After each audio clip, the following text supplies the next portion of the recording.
Welcome. I'm Nira Berry, life and happiness coach, and your host of Happy and Healthy, where we explore and discover all the many ways of keeping you feeling happy and healthy. And make sure you stay tuned to the end, where I've got my Good to Know segment, where I've always got something good for you to know.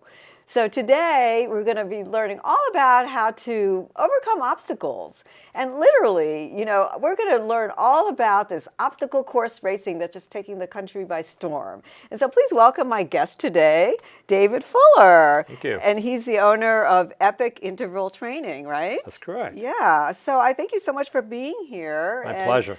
I just know that so many people are into this now. It's really just become like so popular, especially in the past 10 years, right? That's correct. Yeah. So, when did this start actually, and how did it start? So it really started with the Romans, if you think about it. It started in military. It started in military training. And the Romans really were essentially the first to make their soldiers go through obstacles as part of their training. It didn't... We'll jump forward a couple of millennial now, and then you end up in the about 2008 or so, where it moved from the military to being something people do for fun. In about 2008, some British ex-soldiers started a race, and it caught on there. And then it kind of jumped over the pond just a few years later with the advent of a couple of different races here that just kept growing from about 2010 to today. Wow. Yeah. So, but what is it? It's Sure. like I've heard of, was it OCR? Correct. Yeah. So obstacle course races, there are many. There are a few that are more well-known than others. They could be anything from trail running with a few obstacles to just a lot of obstacles without a lot of running. So it depends which way you want to go with it. And then there are some that are more orienteering oriented, for lack of a better word. But the biggest ones, including the Spartan and the Tough Mudder, which are the two best known of them, are now international. They're all over the world. They started here in the U.S. And people have been flocking to them. So these are extreme races. Right. Well, it depends how you define extreme. So one person's extreme may be the other person's walk in the park. So these races are done by everybody and every body type, meaning that you see people who you would not expect to be running a race, because really they're not races. I mean, there are divisions within these races that are competitive, and some of them have purses you could win for the top racers. So they have the elite categories that people do train for on a regular basis. And but for the rest of us out there, it's more about setting a goal. And it's setting a goal for something you may not think you could really do, just beyond your reach, and just going out and doing it. So when I say every body type can do it, you see people of all walks out there, and even some people who can't walk are doing them. Maybe usually with the help. You see vets out there who have been wounded in various forms, and they're maybe being helped by their buddies or to get through certain obstacles. But they're out there, and they're out there to do something that's not just out of the ordinary, but out of their comfort zone, and to accomplish something which you might think is extreme, but it's just pushing yourself for a little beyond your comfort zone to hit that goal. Wow, that's really interesting. And so, who would be, like you're talking about? Sometimes it could just be an average guy. Yep. So, can you give me an example of maybe somebody that comes to Epic and Sure. trains with you? We could talk about the training, but the races really are, they are for the average guy. They are, for literally any body type. So what might take one person, a few hours to complete one of the races as they were, may take someone else, another 2 or 3 hours. For example, I did a race with some friends a few times down in Wintergreen on one of the Spartan races. And this was about a 9-mile race, and it took me a little over 4 hours. I finished up. I was able to shower and and get refreshed and all. And we were waiting for one of our friends who, we knew would be a little slower. He wasn't quite in great shape. And he, 5 hours go by, 6 hours go by, 7, and we're checking the medical tent. We're looking all over like, oh, what happened to that guy?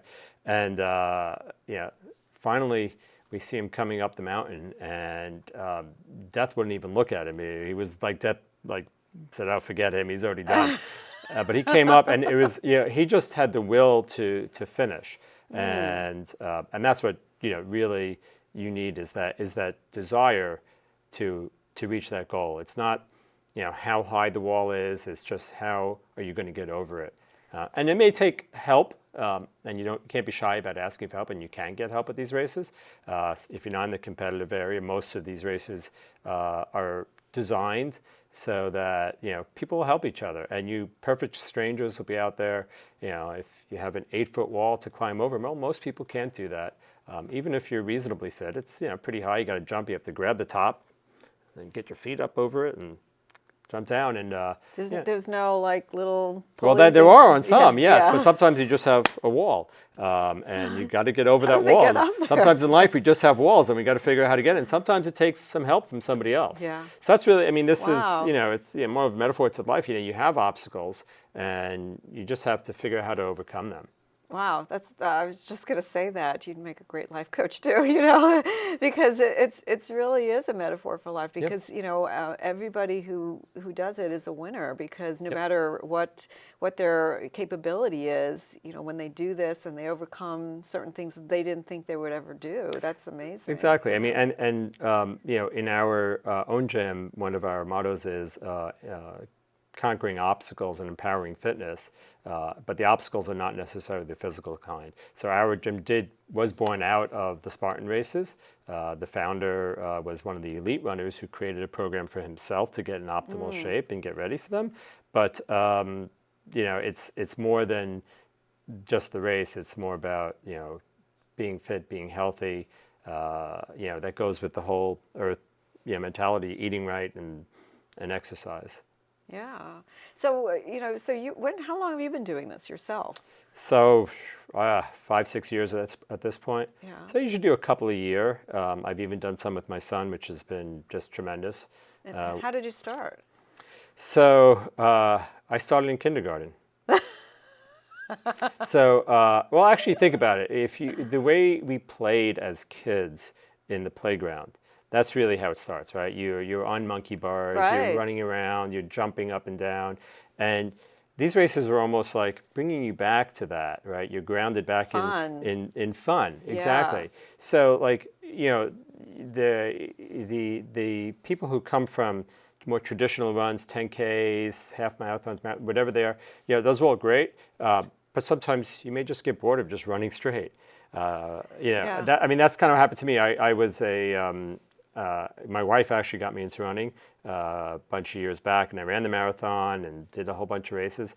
But just running in a straight line seemed a little, so I would do trail running. And then from there, me and some friends decided to try one of these races we had heard about. Let's give it a try.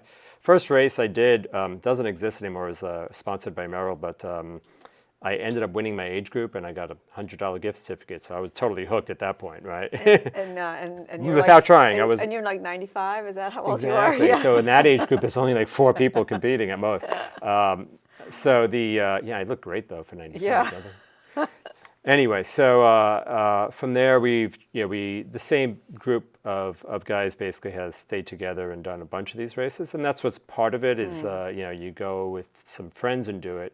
And just a lot of fun. And if you could do it with family, again, I did it with my son, and that was very special. And hopefully I'll do it with my other kids at some point as well. So in terms of how I got into it, if the way I look at it is, I'm running, and then someone says, well, you could keep running, but then you have to go over that wall. Then you climb over the wall. Someone says, go under the barbed wire. Well, you go under the barbed wire. Someone says, carry something heavy. You carry something heavy. And that's essentially it. So it's running, but with all this stuff you got to do in between. It sounds like fun, and I read that these races, what are they, Tough Mudder or Spartan, Correct. there's different ones, Yes. that they've taken over as far as popularity more so than the half marathon and marathon races. I don't think in total numbers yet. In terms of percentage growth, that's Maybe definitely growth, true. yeah. I mean, there are just so many road races out there, so I'm not sure if in total numbers they've taken over. But in popularity, yeah, they it does shake up your routine for if nothing else. So, and again, it's about setting a goal. But even people getting out and just doing a 5K and a 10K, that's all great. Especially if you haven't done one before, you got to build up. But there are, for example, in these races, there are different distance races as well. So, you could do one that's just a couple of miles, or not even. Some of these are really no distance at all. They're just the obstacles. Oh. So you're really not running. You're just essentially going from one obstacle to the next. And then right for me. Right. Well, that's perfect. And then you have those that are much longer. They could be 5 miles, 9 miles, 13. Full marathon. One of my trainers did the race in Iceland through the night, through the freezing rain. And so, one person may think I'm extreme. I'm like, well, Iceland through the milk. I'm not doing that one. But, so in other words, it runs the gamut, just like, any race, any regular road race would.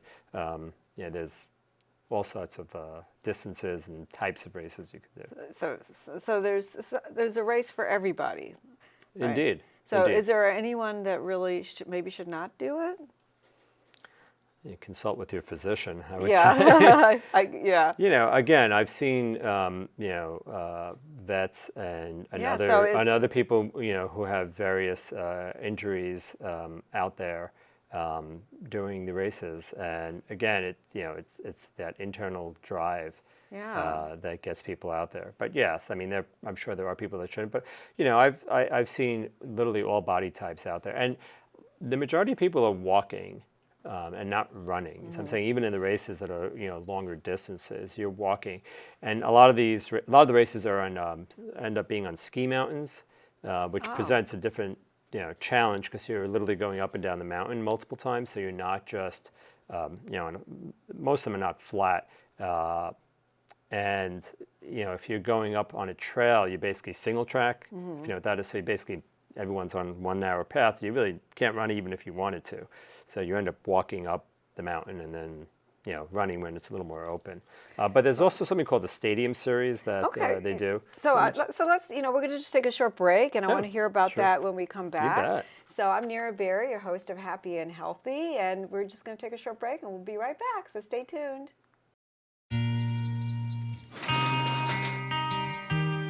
I've got a job to do today. I've got a job to do today.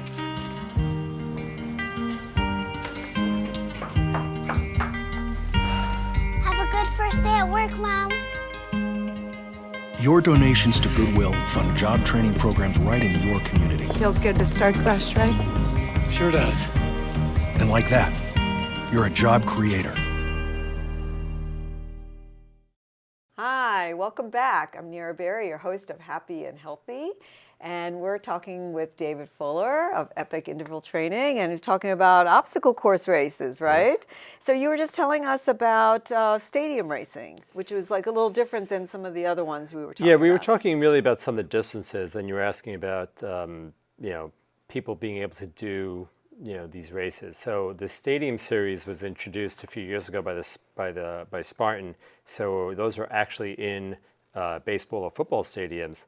And so not a lot of distance, but yes, a lot of steps. So if you don't mind a lot of steps, they're perfect. So they have a bunch of the obstacles, but not the long distance.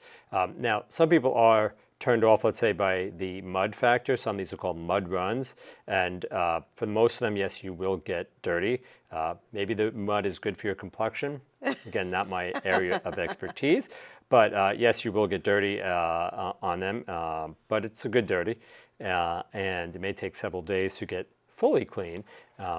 The Stadium Series, no mud, no water, so that's a good place to start if you've never tried one before.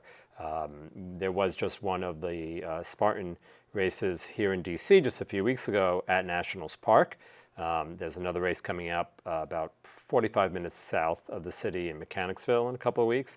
So we'll be sending a team out there. We had a team at National Park. We'll have another team again on that Sunday for I think it's June 30th. So that's so there's different levels and there's different places all over the country to do it.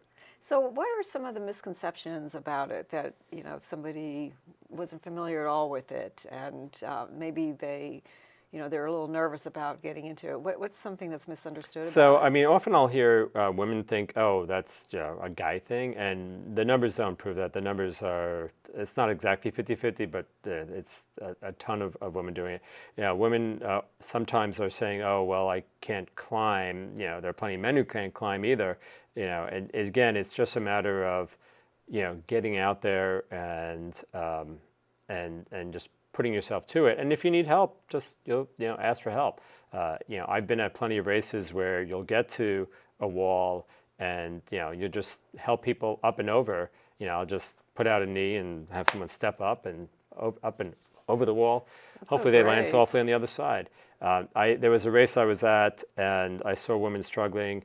One of the obstacles where you have to, it's a rope that kind of crosses maybe 100 feet and you have to walk hand over hand. You hook your feet over the rope, military, and you pull yourself backwards till you hit the bell. And she just wasn't able to do it. So I literally got underneath her and kind of, sort of back to back literally, where I kind of walked under her and she pulled herself along and I kind of hoisted her up a little bit until we got to the end. And she got to hit the bell and wave goodbye, and off she went. That's amazing. I was just going to say, what is it that draws people, that you find in your experience draws people to these events? And I think you just answered one of them was just, it seems like the camaraderie. And for sure. There's definitely, there are people who spend every weekend at races. Oh, really? So, yeah, so it's a good addiction in some ways, and you build a network of friendship, of friends through them and community. There was a race that I went down to Carolina with a friend, and we actually had a very nice cabin with showers and everything, but there were all these people that were camping out, and so we did the race one day, and all those people did the race the same day, and we were done and ready to head back here in our nice cushy homes, and they were going to race the second day. So oftentimes they're on the weekends, Saturday and Sunday, and they were all hanging out, having a good time at night, and they were all going to get up the next morning and do it again after sleeping on the floor all night. I was like, good for you guys. I guess there's all types. Yeah, so there is a community aspect to it, and again, it's a healthy habit in many ways. You find, well, actually, let me just change course. We've seen weddings there. Where people literally get married while fully mudded up and everything. Wow. So that's amazing. You never know.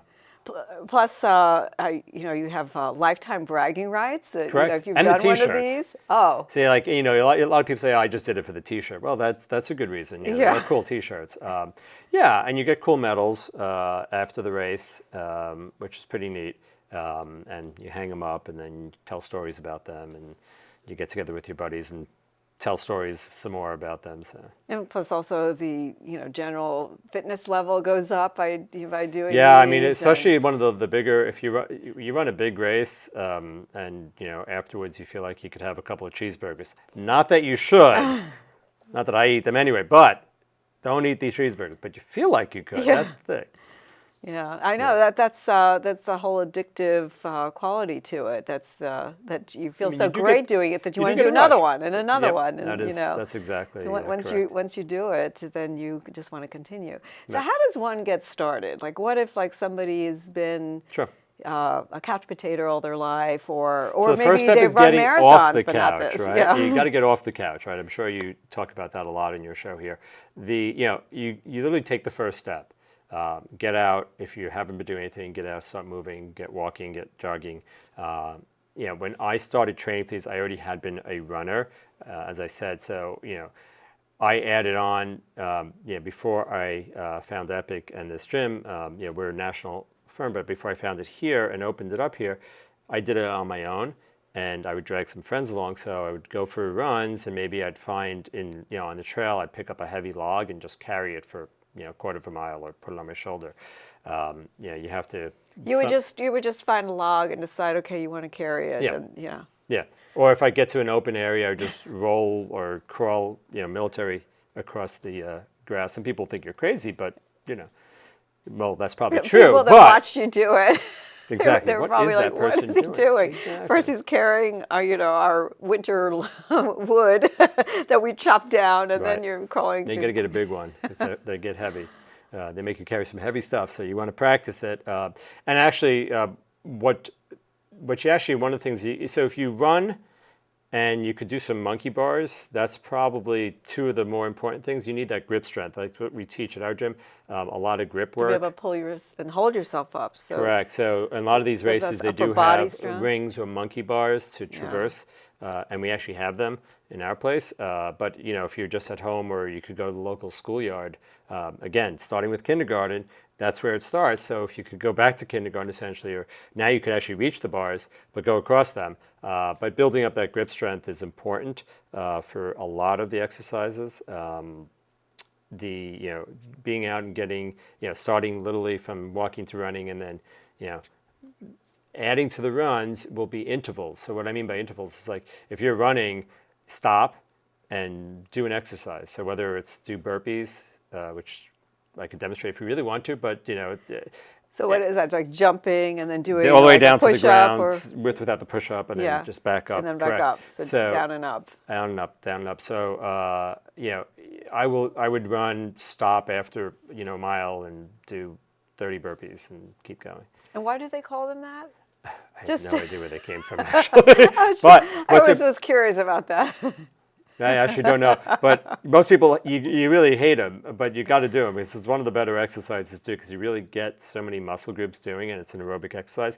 But also for the Spartan races in particular, if you fail at certain obstacles, then you're doing 30 burpees. Oh. So for example, here's one no one could really practice at home except for people who create these in their backyards. You have to throw a spear into a bale of hay about 25 feet away or so. Is this typical in most races? No, this is just of the Spartans, because the whole spear Spartan thing, right? So you throw a spear, and if you don't get it to stick into the bale of hay, or if it goes and falls, then you're doing 30 burpees. And most people don't get to practice throwing spears around anymore, because you think I'd look weird running in the woods with a piece of with a log. You run around with a spear, then they may call someone to get you. But the point is, get used to burpees, because they'll be there. Provided you have healthy knees and able to do all that, right? So how does somebody prepare to run through mud? I mean, I envision like sprained ankles, Right. So definitely, you want to build, like we train barefoot actually, to build up the strength of your ankles, just like yoga or any martial arts. You're training barefoot to really get those little muscles activated, build the stability around the ankles and the knees, and it's just so much better for you. Shoes are bad in general. We kind of need them outside, but generally don't wear shoes. That's so much better for your feet not to wear shoes. For the race, do you wear shoes? I do, but I have seen people without them. But but you're asking about stability in the mud. The way I would do it is I literally ran in the mud. When it would rain in the trails, I'd go out and seek out mud. Yeah. But again, find like a muddy field and. Yeah, but when you're generally not running unless it's just rained and you're in on a trail that say on one of these races, you wouldn't be running in mud the whole time. They're just going to be sections, so it's not going to be not the whole. They may call it a mud run, but it doesn't mean the whole thing's a mud run. It means sections, small sections. I've seen some on TV and. They look really very muddy, and then they have to run. And so, how long are they typically? I know they're all different lengths, but what are the lengths? Again, they could be as short as just a few kilometers to a marathon. And the time, they. Well, actually, that's an interesting question, because the time may depend on the terrain, right? So what one person could do, maybe they do a 2 hour for a 10-mile race, like the Army 10-miler, for example. It may take them 2 hours, just for an example. You have to probably double it if you're doing it on a mountain, on a ski mountain. Even here on the East Coast, and then you move out to the Rockies, and it goes up from there.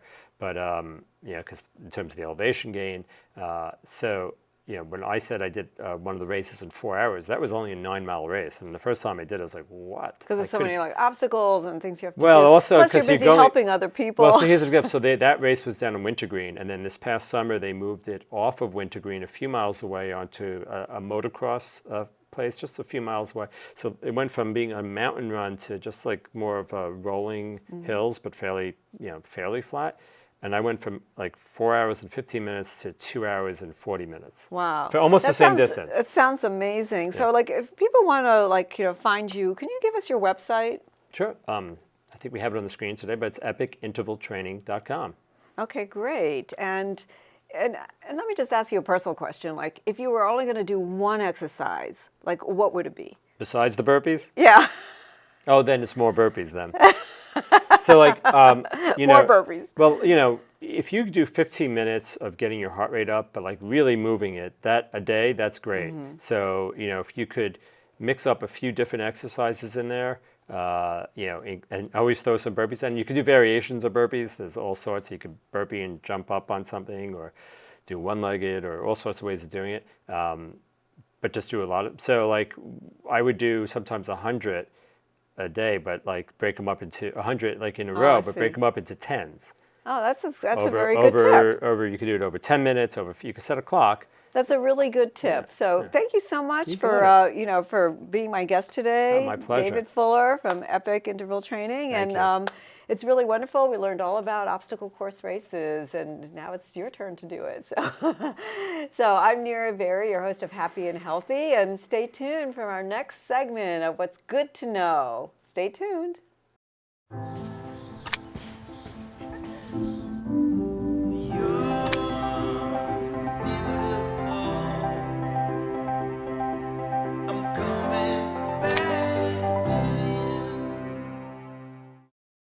Hi, I'm Nira Berry, host of Happy and Healthy and Life and Happiness Coach. And now it's time for my Good to Know segment. And as part of my series on being successful at work and in life, and generally different paths to happiness, I want to talk to you about exercise. And everyone knows that when you exercise, you feel more energized and you feel like you get stronger. But did you know that you actually start to feel happier?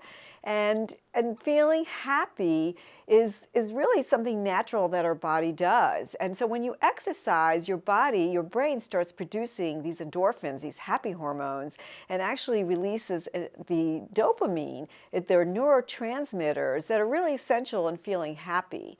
And when you exercise, these dopamine, different chemicals start producing in your brain, and you feel like, wow, it's so good that you just want to keep on doing it. Think about the times when you exercise. You may have felt happy, and you may have even felt euphoric, really, really excited about it, exercising and feeling good. And that's part of the addictive quality of exercise, that the more that you exercise, the more you want to do it. But did you also notice that when you exercise, you may feel less stress because it reduces the cortisol levels of stress hormones, and you feel less anxious, and you actually feel a little happier. And so you can incorporate, and as a life coach, I tell all my coaching clients to incorporate this, any exercise, at least 3 times a week. And you can do anything. For instance, you can dance to music while you're cooking dinner. Just try to get your heart rate up. Sometimes in the morning, I'll jump on the trampoline listening to the morning news. And so, just think about how does exercise make you feel happy, and when does it make you feel happy? And just try to do it. And you'll see that you'll actually feel much better. Because and people even also report that if you skip exercising, that they feel a little gloomy. So I say, let yourself exercise, and life will seem more manageable with a good night's sleep. And so I say, put your sneakers on and just go for it. So I'm Nira Berry, Life and Happiness Coach, and your host of Happy and Healthy. And you can reach me at info@niraberry.com. So thanks for watching, and look forward to you having a happy week.